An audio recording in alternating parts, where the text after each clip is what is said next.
Ces sacs recyclés viennent peut-être d'un vêtement ou d'un rideau que vous avez vous-même abandonné.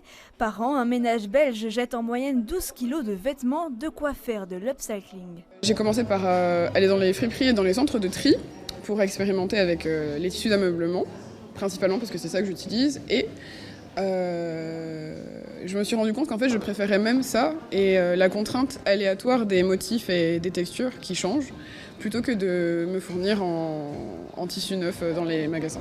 Face à la surconsommation de la fast fashion, la slow fashion, comprenez mode lente, fait de plus en plus d'adeptes.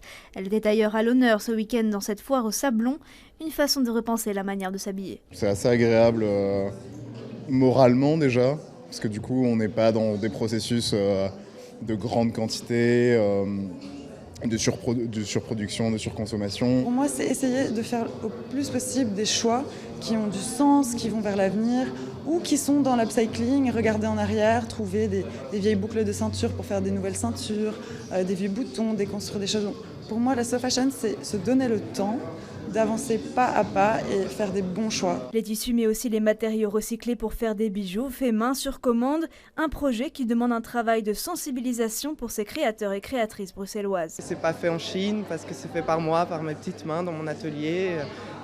Voilà, c'est des heures de travail, mais c'est pas facile tous les jours. Mais je sens que les gens reprennent conscience, ont de nouveau envie d'acheter local, acheter fait main et savoir en fait l'histoire, le créateur qui est derrière, et ça c'est super chouette. Une mode durable et locale, mais qui a un prix. J'aimerais bien aller vers ça, mais je crois qu'il y a encore le blocage du prix. Ce qu'on essaye de mettre en avant aussi, c'est de consommer moins et mieux en fait. C'est pas normal d'acheter du Vinted 3 fois par semaine. C'est peut-être du deuxième main, mais ça représente aussi un désastre écologique. Chaque année, 100 milliards de vêtements sont vendus par an dans le monde. Parmi eux, seuls 20% sont revendus ou recyclés.